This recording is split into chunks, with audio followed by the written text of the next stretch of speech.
Hi Sagittarius! Welcome po sa ating channel at ito ay inyong weekly Gabay Tarot reading for July from July 15 to 21, 2024. This is for your career and money, Sagittarius, for this week. Please be reminded kung naka-resonate kayo, comment down. Kung hindi kayo naka-resonate, ibigay niyo po sa iba. Kasi channel reading po ito. This is for you, Sagittarius, ngayon July 15 to 21, 2024, career and money.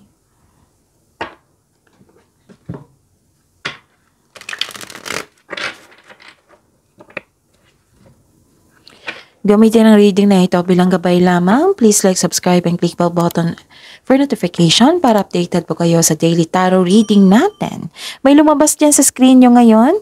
Kung gusto nyo magpa-personal reading, nakafocus man sa career and money, nakafocus man sa love reading, or general, follow instruction. Yon, may lumabas dyan sa screen nyo ngayon.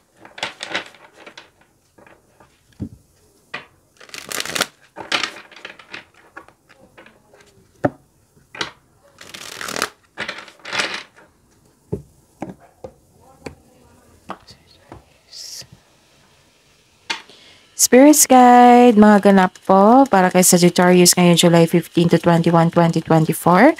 I need 3 cards po para sa career and money ni Sagittarius. Wow!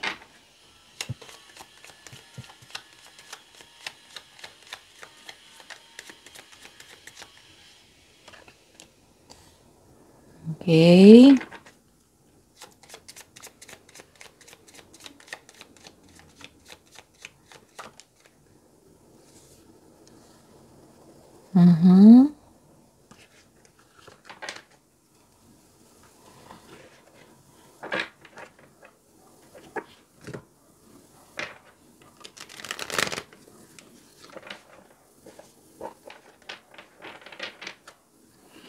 Spirits Guide, mga mensahe po para kay Sagittarius.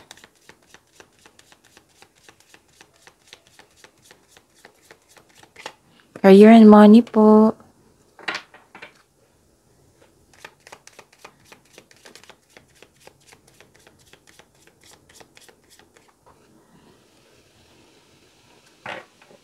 Okay, Sagittarius, ngayong week na ito for your career and money, may nakita ko ditong,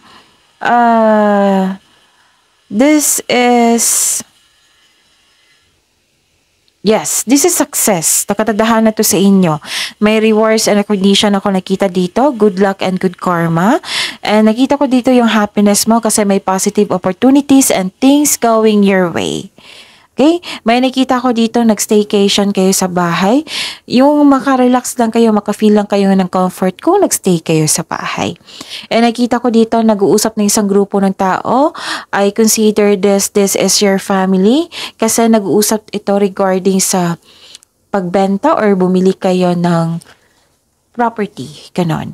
And may pag-uusap dito sa domestic matters. And ano dito so dalawang card na nagsabi dito na may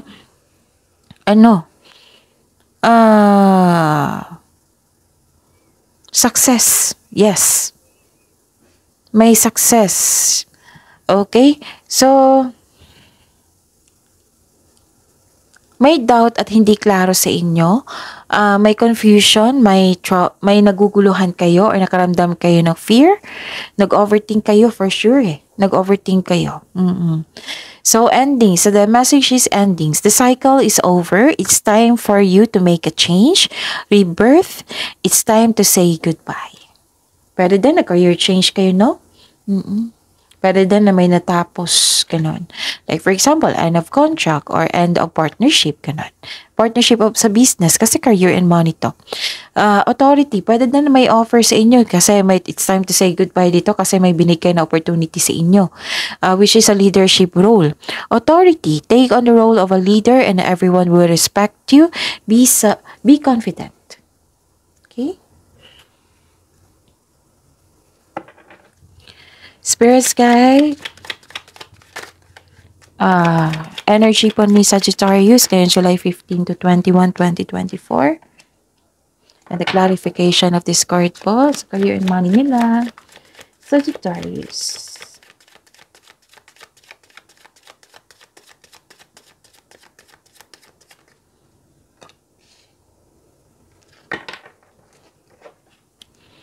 Mhm.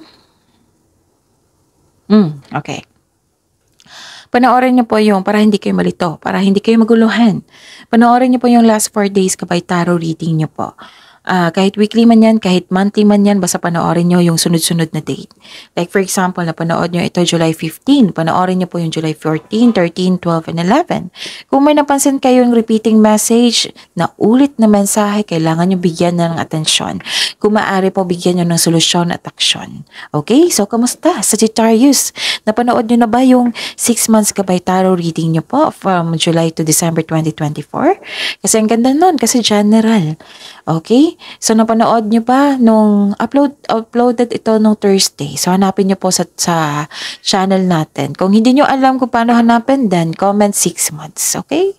So, ayun. Mag-comment ako niyan, tapos follow instruction. Meron pa pala. Okay, Sagittarius.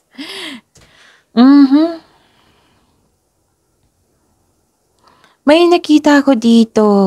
So, kamusta ang energy mo? May nakita ako ditong naging obsessive. Pwede din concern sa materialistic na tao or obsessive or parang nakakulong kayo or nakatali kayo sa isang bagay. Pwede sa emotion or sa isang tao or sa isang lugar. Ganon. Naging workaholic ka, masipag ka nga at nagkaroon ng maraming pera dahil sa sunod-sunod ng overtime. Kaso, kulang ka ng pahinga. So, this is to remind you, our health is wealth, kaya mag-ingat po. Tapos, some of you, nagtitiis ka sa isang toxic na boss or trabaho. Nagtitiis ka sa isang tao na parang na hindi kayo makawala. So, this is a toxic person, okay? Pero, may nakita ko dito na you're making yourself busy. Kasi mas na-enjoy mo yung recognition ng ibang tao, which is lumabas din dito. Recognition, nakilala ka sa inyong galing at talino. Tapos, yun, kung ikaw ay negosyante, listen to your intuition kasi ito yung magbibigay sa inyo ng gabay to grow your business more and take action towards increased prosperity. Nakikita ko yung leadership mo dito, Sagittarius. Spirit guide, possible blessings na ma-receive, and the clarification po, possible blessings na ma-receive po. Clear and money ni Sagittarius.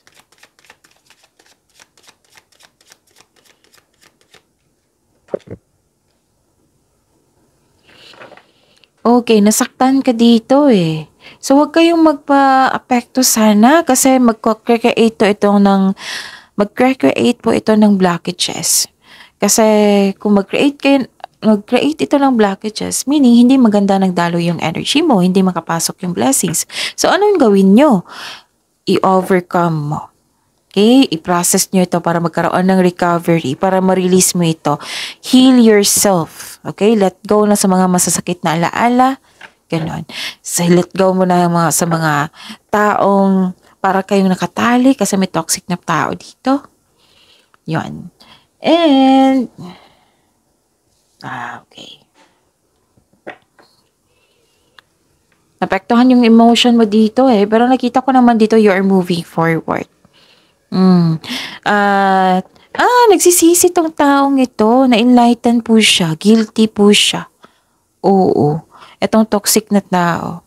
Pwede din na yung nahihirapan ka, hindi mo kayang akuhin lahat.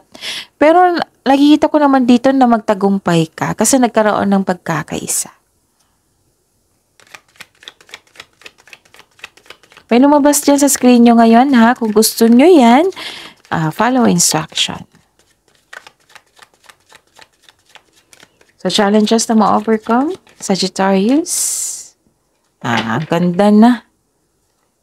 Tignan ko ha.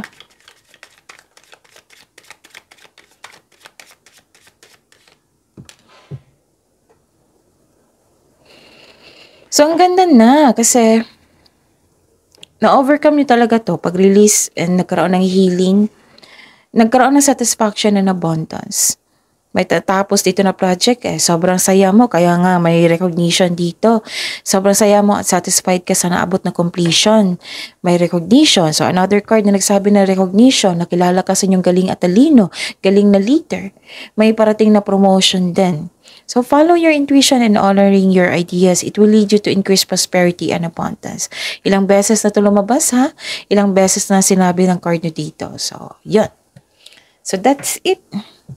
Your health is improving also. Naging okay kayo. Wala na kayong stress. Hindi na kayo na-stress sa isang taong ito kasi na-realize niya. So that's it. See you tomorrow, Sagittarius. Please like, subscribe, and click the button for notification para updated mo kayo sa daily tarot reading natin. Maraming salamat po.